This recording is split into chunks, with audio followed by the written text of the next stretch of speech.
Coordinator Vreth Saloon had seen many things in his 42 years of managing the Galactic Athletic Integration Program at the Orisvel Academy. He had seen a Tharkian slip on a banana peel and somehow win a foot race. He had witnessed a Dendrovian accidentally fold himself into a locker for 6 hours and emerge completely unbothered. He had even on one particularly memorable Tuesday watched a Glibian student sneeze so hard that 3 other students flew across the gymnasium and landed in perfect synchronized formation, somehow earning a score of 9.7 from the judges. But nothing, absolutely nothing, had prepared Vreth Saloon for the day the humans enrolled. It started with paperwork. It always starts with paperwork. The transfer forms came through the standard galactic network on a cold Orisvel morning, and Vreth Saloon read them with the kind of mild curiosity one applies to a cloud formation that looks slightly like a predator but is probably just a cloud. He had 4 new students incoming from a place called Earth, listed under the species classification of Homo sapiens, category Deathworld survivor, threat assessment, please do not panic. Vreth Saloon read that last part 3 times. He called his assistant Plob into the office. Plob, he said slowly, holding the datapad like it might bite him. What exactly does threat assessment please do not panic mean? Plob, a small round creature with too many fingers and not enough confidence, glanced at the pad and turned a color somewhere between gray and regret. It means, Plob said carefully, that whoever filed this form knew exactly what was going to happen when you read it. Vreth Saloon set the datapad down. He stood up. He looked out the window at the pristine gymnasium facilities of the Orisvel Academy, the rotating gravity chambers, the pressure-controlled obstacle courses, the carefully calibrated endurance rings that had been designed to test the absolute peak of 47 different alien species without causing structural damage to the building. Plob, he said quietly, go check if our medical bay is stocked. Already done, sir. And the emergency exits, unlocked and tested. And the insurance documentation? Plob hesitated. Which kind, sir? All of them.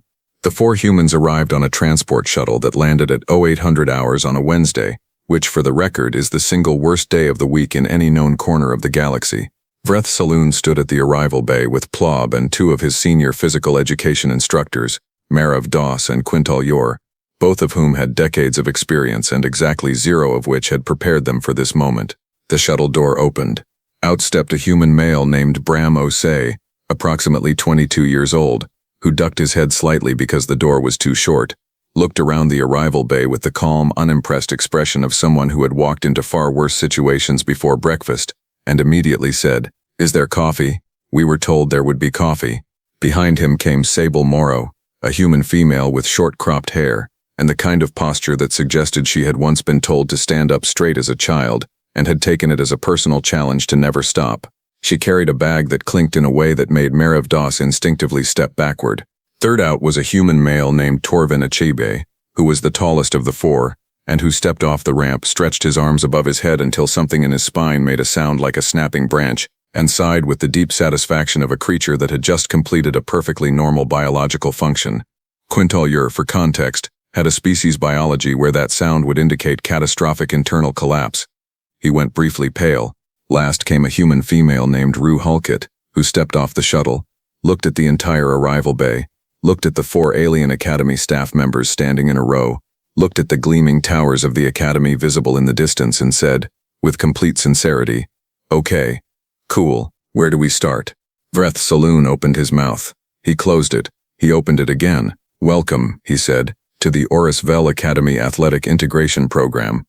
You have been selected as part of a cultural exchange initiative to participate in our standard physical education curriculum alongside students from 47 other registered galactic species." "Awesome," said Bram. "Is the curriculum hard?" Vreth Saloon chose his next words very carefully. "The curriculum," he said, "has been described by representatives of the Galactic Athletic Council as, quote, a rigorous and precisely engineered program that reflects the upper boundaries of physical capability across all known sapient species." Sable looked at Torvin. Torvin looked at Rue. Rue looked at Bram. Bram said, "So it is hard. Got it. There is also," Vreth Saloon added, because he felt they deserved a warning, "a waiver." Rue took the waiver, read the first 3 pages with the focused attention of someone who genuinely wanted to understand what she was signing, reached the part on page 4 that listed the specific injuries the Academy was not responsible for, and flipped to the back page and signed it without finishing the sentence she had been reading. Vreth Saloon stared at her. "Should you not," he began, "perhaps finish reading it?" Rue handed it back. "If we die, we die," she said pleasantly. Plob made a small distressed sound. Orientation began at 093 hours in Hall 7, which was a large circular room with gravity-adjusted seating arranged in a gentle slope so that all 43 students currently enrolled could see the instructor at the front. The human four slid into seats near the middle row, and the students around them shifted, some with curiosity, some with the specific kind of nervous energy that occurs when you sit near something that the datanet has described as a Deathworlder, and you have not yet decided whether to be fascinated or flee. The student beside Bram, a six-limbed Culverite named Shex, leaned over and whispered, "You are from Earth?" "Born and raised," said Bram. "Your world has," Shex paused, picking words carefully, "a gravity of 1.0 standard?" "Yeah." "And an atmosphere with free oxygen?" "Yep." "And the surface," Shex continued, voice dropping lower, "is covered in liquid water that moves." "Oceans?" "Yeah, we've got oceans." Shex sat back and looked at Bram with an expression that, across most of the known galaxy, roughly translated to "you poor doomed creature." Then Shex looked at Bram's arms, which were the arms of someone who had, among other documented human activities, casually carried things for fun, and revised the expression to something closer to "you terrifying doomed creature." The orientation lecture was given by Marav Doss, who was a Peluvian, which meant she had 4 arms, stood about 2 meters tall, and had the patient, measured voice of someone who had explained things to confused students for a very long time and had made peace with it. She began with a rundown of the semester's physical curriculum, which included 7 main events: the gravity rotation challenge, the pressure endurance circuit, the long-distance float, the reflex calibration test, the structural agility course, the thermal adaptation exercise, and, at the end of the semester, the grand integration relay, which combined elements of all 7 and was worth 40% of the final grade. The humans listened to this list. Sable had pulled out a small notebook, an actual physical notebook made of paper, which caused the Dendrovian sitting behind her to lean forward and stare at it like it was an artifact from a museum. She was writing things down with a pen, a physical pen, with ink. Torvin was nodding along in the way of someone mentally organizing information into categories. Rue had her chin in her hand, and was looking at the diagram of the structural agility course, with an expression that Vreth Saloon, who was watching from the side of the room, could only describe as hungry. Bram raised his hand. Marav Doss acknowledged him. "The thermal adaptation exercise," Bram said. "What's the temperature range on that?" Marav Doss checked her datapad. "The exercise involves alternating thermal zones ranging from -15 standard units to +60 standard units, designed to test the adaptation capability of enrolled species. Most students, we should note, complete only partial segments based on their species tolerance." The humans exchanged a look. It was a very quick look, the kind of look that contains an entire conversation compressed into a fraction of a second, and what it said, translated into full sentences, was roughly, -15 to +60.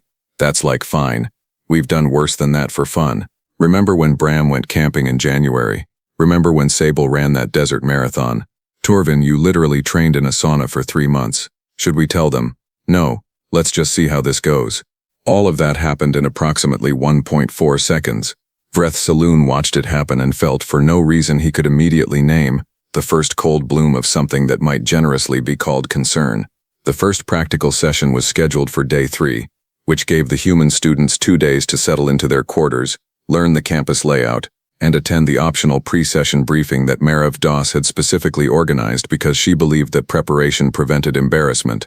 All 4 humans attended the briefing. They asked good questions. They took notes. They were, by every observable measure, paying attention and taking the curriculum seriously, and Vreth Saloon almost relaxed. Almost. Day 3 arrived. The students assembled at the gravity rotation chamber, a large spherical room whose internal gravity could be altered in segments, creating zones of varying pull that students had to navigate through in sequence. The standard assessment began at 1.2 standard gravity and escalated in increments up to 2.8, at which point most non-Deathworld species began experiencing significant difficulty, and the session was considered complete. The record, held by a Thruvian student named Pakvel 3 years prior, was 2.5 for a sustained duration of 4 minutes, which the Galactic Athletic Council had noted as exceptional. Marav Doss explained all of this. She explained the safety protocols. She explained the exit points and the gravity adjustment delay time. She explained that students were encouraged to stop when they felt significant physical strain, and that there was absolutely no shame in exiting early. Bram said, What happens if nobody needs to exit early? Merev Doss said very kindly. That has not yet occurred. She started the session. The first 8 students went through in pairs, each reaching their species-specific limit with varying grace, and exiting the chamber to politely enthusiastic applause from the waiting group. A Tharkian pair made it to 2.1 and came out breathing hard. A Culverite made it to 2.3 before her stabilizer joints gave out. Shex, who was watching the humans with increasingly wide eyes, made it to 2.2 and emerged looking pleased with herself. Then it was the humans' turn. Bram walked into the chamber first. The gravity began rising. 1.2, 1.4. His posture shifted slightly, weight redistributing in the automatic, unconscious way of a creature that had spent its entire existence being compressed by a planet that genuinely did not care about it. 1.6, 1.8. He was still walking at a normal pace. The watching students had gone quiet. 2.0, 2.2.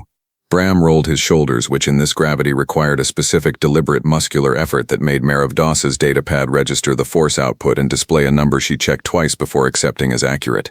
2.5, the record zone. Bram slowed slightly. He breathed, slow and controlled, the way Rue had mentioned during the briefing that they sometimes breathed when under pressure. He kept walking. 2.6, 2.7. Pakvel's record shattered at 2.5, and nobody even had the time to point that out yet because Bram was still moving. 2.8, the supposed upper limit of the equipment. Merev Doss checked the chamber settings to ensure nothing had malfunctioned. Everything was functioning correctly. She looked up. Bram was standing in the 2.8 zone, slightly hunched because that was just physics being physics, looking mildly uncomfortable in the way a person looks when their backpack is a little heavier than expected. He held the position for 30 seconds. He looked at the exit indicator. He looked back at Merev Doss through the chamber's observation panel. Can it go higher? He called out. The chamber went so quiet that Vreth Saloon, standing at the back of the observation area, could hear his own pulse. The equipment, Merev Doss said slowly, does not go higher. Bram nodded, exited the chamber, stood up straight, stretched his lower back with that same comfortable rolling motion, and said to no one in particular, "Okay, yeah, that last bit was a workout." Then Sable walked in. By the end of Day 3's session, Vreth Salun had sent 3 separate messages to the Galactic Athletic Council. The first read, "Please advise on calibration limits for gravity chambers when Deathworld species are enrolled." The second read, "We may need to reconsider the record board formatting." The third, which he sent while watching Torvin walk out of the chamber at 2.8 looking like he had just completed a pleasant stroll, read simply, "Send help." He did not, technically, get a response to any of them before Day 4. But Day 4 was the pressure endurance circuit, and that, as Vreth Saloon would later tell anyone who asked, was when things got truly interesting. The pressure endurance circuit was, by the official description in the Orisvel Academy Handbook, a precisely calibrated multi-stage physical assessment designed to evaluate sustained muscular output under progressive environmental resistance. It occupied an entire wing of the athletic facility, a long corridor divided into 12 segments, each one increasing the atmospheric pressure by measurable increments, while also adding variables like restricted movement pathways, timed obstacle transitions, and in the final 3 segments, a wind resistance component that the designers had apparently included just to make sure no one was having too much fun. The current completion record, meaning the furthest any student had ever reached in the circuit's 11-year history, was segment 9.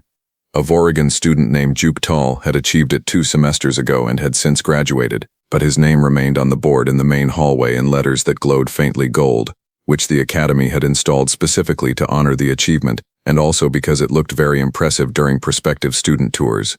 Merev Doss stood at the circuit entrance on Day 4 morning and looked at her 4 human students with the expression of someone trying very hard to maintain professional composure while internally constructing several different outcomes for how this session might go, none of which she was fully prepared for. "The pressure endurance circuit," she began, in her calm and measured Peluvian way, "tests not merely physical endurance, but the body's capacity to maintain coordinated movement and directional awareness under conditions of sustained atmospheric compression. Each segment is more demanding than the last. Segment 12 has never been completed by any student in this academy's history." Rue tilted her head slightly. "Never?" "Never," Merev Doss confirmed. Rue looked at segment 12, which was at the far end of the corridor behind 11 other segments, each one partially visible through reinforced observation panels. She looked at it the way a person looks at the last slice of something they intend to eat. "Okay," she said pleasantly. Marav Das made a small note on her datapad that read, Deathworlders show no appropriate fear response to described extremes. Updating session protocols. She did not actually have an updated protocol. She wrote the note anyway because it made her feel slightly more in control of the situation. The session began, as all sessions began, with the non-human students going first. This was standard practice, partly for safety sequencing reasons, and partly because it gave everyone a clear benchmark before the comparison variables changed dramatically. A Voragan student named Prath Ul made it to segment 7, which was excellent, and emerged breathing heavily but upright, to solid applause. A pair of Culverites managed segment 6 together, which the Academy Handbook noted was above average for their species, and they seemed genuinely proud, which was entirely appropriate. Shex, who had been watching the human students with the focused attention of someone conducting unofficial field research, made it to segment 8, which was a personal record, and came out visibly thrilled about it. 8, Shex announced to no one in particular, holding up 4 of her 6 arms. That is my personal best. That is amazing, Sable told her, with complete sincerity, and Shex beamed in the specific way that occurs when unexpected genuine encouragement comes from a direction you did not predict. Then the humans lined up. Vreth Saloon had arrived early that morning before the session started, and had spent 20 minutes standing in front of the circuit entrance doing nothing except thinking. He had reviewed the humans' performance in the gravity chamber. He had reread the initial enrollment documentation, specifically the part that described Earth as a planet with variable atmospheric pressure zones, seasonal temperature extremes, high baseline oxygen content, and a gravitational pull that, while standard on paper, had spent several million years convincing every living thing on the planet to be significantly sturdier than it had any reasonable right to be. He had then looked at the pressure circuit and thought, with the clarity that sometimes arrives only when it is already far too late to be useful, that perhaps the curriculum committee should have done this exact math before enrollment was confirmed. Then Bram stepped into segment 1, and the session began. Segment 1 was, objectively, nothing. Segment 1 was the kind of atmospheric pressure that most Academy students described as noticeable. Bram walked through it like he was taking a stroll through a mildly breezy afternoon, which, for context, was probably a genuine comparison point from his personal life back on Earth, a planet where weather systems formed, intensified, and occasionally threw enormous quantities of water and wind at coastal regions purely because the atmosphere felt like it. Segment 2, 3, 4. Still walking. His pace had adjusted, the subtle weight-forward lean of a body compensating for external resistance with the casual expertise of something that had been doing it automatically since childhood. Segment 5. The observation panel showed his biometric readings, which Marav Das was watching on her datapad. His heart rate had elevated. His muscle output had increased. These were correct, expected responses. What was less expected was that both numbers were still well within what the human medical files had described as moderate exertion range. Segment 6. Several students in the observation area had stopped talking. The quiet had that specific quality that happens when a crowd realizes it might be watching something that does not happen often. Segment 7. Prath Ul, the Voragan who had maxed out at 7, was standing near the front of the observation group. He watched Bram cross the segment 7 threshold and kept watching as Bram did not stop, did not slow significantly, did not indicate in any meaningful biological way that he was approaching a personal limit. Prath Ul turned to the student beside him and said something in his native language that the translation system rendered as, I am beginning to understand why the documentation said please do not panic. Segment 8. Bram's breathing had changed. It was deeper now. The slow, controlled rhythm of someone who understood that oxygen management was part of the equation and had filed that information away and was now using it without drama. He rolled his neck slightly. Something cracked. 3 Culverite students flinched in unison. Segment 9. The record zone. The zone with the gold lettering in the hallway outside. The zone where Jock Tail had stopped 2 semesters ago and been remembered in glowing letters ever since. Bram walked through it. The crowd watching through the observation panels went completely silent. Plob, who had come to observe because Vreth Saloon had told him to stay close in case documentation was required, was gripping his datapad with all 17 of his fingers. Segment 10. This segment had been described in the curriculum design documentation as a theoretical upper boundary included for structural completeness rather than practical student application.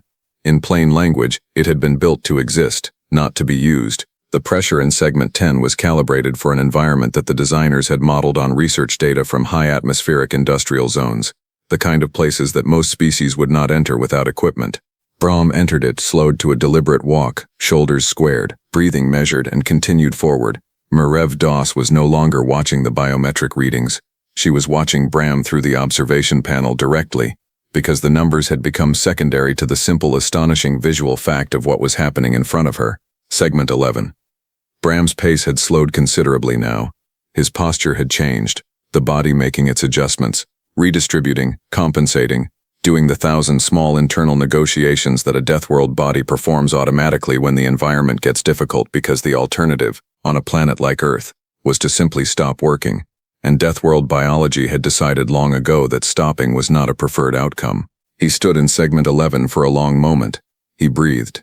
He looked forward at the entrance to Segment 12. Segment 12. The segment that had never been completed. He kept walking. The crowd outside made a sound that was less a cheer and more a collective sharp inhale. The galaxy's universal expression of witnessing something that does not match prior expectations of what is possible. Segment 12 hit him like a physical thing, which it was. Technically, atmospheric physics being applied at rates the circuit designers had included as an academic thought experiment rather than a practical expectation. His jaw set, his breathing deepened further. His legs kept moving with the grinding, deliberate determination of a creature that comes from a world that invented the concept of just keep going as a survival strategy and then passed it down through every subsequent generation as both biological inheritance and cultural tradition. He reached the far end of Segment 12. He stopped. He turned around. He walked back. When he stepped out of the circuit exit, the assembled students stood in silence for approximately 3 full seconds, and then Shex, who had 6 arms and was not afraid to use all of them, started clapping all of them at once, and the rest of the crowd followed, and the resulting sound in that corridor was something that Vreth Saloon would later describe in his official report as significant. Bram looked at the group, mildly surprised by the response. "Was that?" he said, slightly out of breath in the way a person is slightly out of breath after a genuinely hard workout rather than after approaching biological limits. "Was that supposed to be difficult?" Plob dropped his datapad. Sable made it to Segment 11, which under any other circumstances would have been the most extraordinary athletic performance the Academy had recorded in a decade. She came out flexing her hands open and closed, looking thoughtful, as if she was running calculations on what she might adjust in her approach if given another attempt. Torvin made it to Segment 11 as well, and on the way back through paused in Segment 10 to help a maintenance drone that had gotten stuck in the corner, which was not part of the circuit but which he apparently felt needed addressing because that was simply the kind of person Torvin was. Rue made it to Segment 12. She did not, unlike Bram, complete it. She made it roughly 2/3 of the way through before stopping, standing still for a moment with the look of someone doing an internal systems check, and then turning around and walking back out calmly. When she emerged, she looked at Merev Doss and said, "I think I need to work on breathing technique for the last section." Merev Doss stared at her. "You reached," Merev Doss said carefully, "Segment 12. The segment that has never been completed by any student in this program's 11-year history, and your assessment is that you need to work on your breathing technique." Rue considered this, and probably leg endurance. "Do you have a supplementary training schedule?" Merev Doss looked at Vreth Saloon. Vreth Saloon looked at the ceiling. The ceiling, unhelpfully, offered no guidance. The remainder of the semester proceeded in the way of a slowly building wave that everyone could see coming and nobody could quite prepare for despite full advance warning. The reflex calibration test was designed to measure reaction time across species with varying sensory architectures. The standard equipment involved light and sound stimulus panels that fired in randomized sequences, and students were scored on accuracy and speed of response. The humans, who came from a planet where a significant percentage of the wildlife had historically been trying to eat them, and where human competitive sports had developed as a way to channel the resulting reflexes into something socially constructive, performed with the kind of results that caused the testing system to flag their scores for manual review on the assumption that there had been a calibration error. There had not been a calibration error. The long-distance float was the one event that gave the humans noticeable difficulty, because it took place in a low-gravity environment, and while low gravity was not dangerous to them, it was genuinely unfamiliar in a way that the high-pressure and high-gravity challenges were not. They spent the first session drifting in directions they had not intended, and bumping into things and occasionally each other, which the other students found both humanizing and, if they were being honest, a relief. Shex personally guided Torvin through the correct body positioning for a controlled float, and Torvin thanked her with the specific warmth of someone who was genuinely grateful rather than politely grateful. And after that the two of them could usually be found at lunch eating together, while Shex explained the finer points of Culverite joint mechanics and Torvin explained, in return, the human practice of competitive weightlifting, which Shex found both baffling and philosophically interesting. The thermal adaptation exercise went exactly as the look between the humans on orientation day had predicted. The Academy medical team had stationed itself near the exit in preparation. They spent the session playing cards. The grand integration relay arrived on the last week of semester with the same energy as the final act of something that everyone had known was coming, but had not been fully ready to experience. All 43 students participated, divided into 7 teams, each team requiring members to rotate through relay segments that hit all 7 discipline areas in sequence. The scoring was cumulative, weighted by difficulty level and team coordination. The humans were distributed across different teams, which the committee had decided was both fair and, frankly, necessary for competitive balance. Bram was on Team 3 with Shex, Prath-Ul, and 2 Dendrovians named Was and Velquar. Sable anchored Team 6. Torvin ran the gravity segment for Team 1, and for reasons that were not entirely clear but that the observation recording definitely captured, stopped mid-segment to help a Tharkian teammate who had stumbled, physically lifted them, carried them through the remainder of the gravity zone, set them down gently at the transition point, and then completed his own segment before the time penalty kicked in, a decision that cost Team 1 a score modifier but earned Torvin something that the Galactic Athletic Council, when it later reviewed the relay footage as part of a wider curriculum assessment, described as an unexpected cultural demonstration of cooperative species behavior. Rue ran the pressure segment for Team 4, made it to segment 11, passed the relay token to her Vorigan teammate at the transition with enough time for him to begin his own portion, and came out of the circuit to find Vreth Saloon standing by the exit, holding a datapad that he had long since stopped pretending to use for recording purposes, and was now simply holding as a comfort object. "Good?" Rue asked him. Vreth Saloon looked at her. He looked at the scoreboard, where Team 4 had just taken second place overall with 3 segments still remaining in the relay. He looked back at her. "You know," he said in the tone of a being who has processed something thoroughly and arrived at genuine acceptance on the other side of it. "When I received your enrollment forms, there was a moment where I considered whether the Academy had made a mistake." Rue waited. "I no longer think the Academy made a mistake," Vreth Saloon said. "I think the Academy made a mistake in not making the scoreboard bigger." Rue smiled. It was the kind of smile that contained underneath its warmth the specific understanding of someone who knew exactly what she and the others were and had simply been waiting for the rest of the galaxy to figure it out too. "The scoreboard's fine," she said. "You just needed more humans." Team 3, meanwhile, had just completed the relay's gravity segment, and Bram had carried them through it with the kind of performance that caused Plob, watching from the gallery above, to take out his datapad and begin drafting a formal request to the curriculum committee that read, in its first and most important sentence, "Effective immediately. I recommend the recalibration of all comparative difficulty benchmarks to include a new upper reference point, herein designated as Standard Human." The relay ended. The scores were tallied. Team 3 placed first, Team 4 second, Team 6 with Sable as anchor placed fourth, but she had set a new individual record in the reflex calibration segment that the system initially rejected twice before accepting it as valid. The closing ceremony was held in the main hall, and Vreth Saloon gave a short speech about the value of cross-species athletic exchange, which was genuinely well received.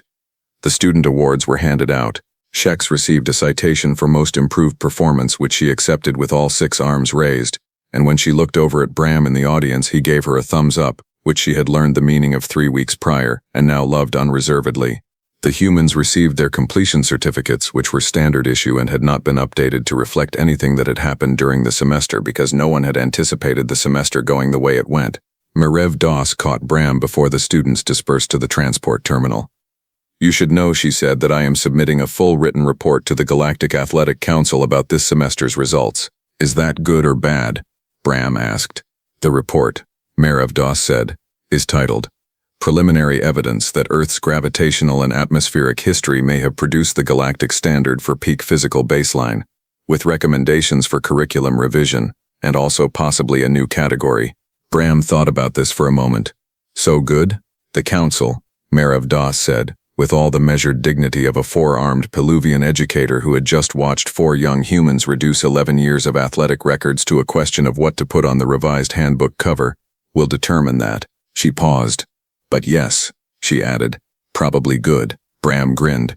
He picked up his bag, which was heavier than it looked because of course it was, and walked toward the transport terminal where the others were already waiting. already talking, already laughing about something. 4 people from a planet that had never particularly been designed to be gentle, standing in a galaxy that was still, slowly, and with some residual shock, figuring out exactly what that meant. Vrethsalun watched them go. He looked at Plob. Plob looked at him. Next semester, Vrethsalun said, "We are getting a bigger scoreboard." "Already ordered, sir," said Plob. "And stronger equipment. On back order." And Vrethsalun said, looking at the empty corridor where the grand integration relay had taken place, and where, on the record board visible at the far end, several previously gold-lit names were now simply regular text because the system had automatically re-ranked them, perhaps a strongly worded letter to whoever approved the original equipment specifications. "Also drafted, sir." Vrethsalun nodded once. He turned and walked toward his office. Behind him, somewhere in the transport terminal, he could hear Rue laughing at something Torvin had said. The bright and easy sound of 4 people who had come to a foreign institution expecting a challenge, and had, in the way of their kind, turned around and become the challenge themselves, he decided, walking back through the quiet hallways of the Oris Vel Academy, that he was not sorry they had enrolled. He was, however, very glad about the insurance documentation,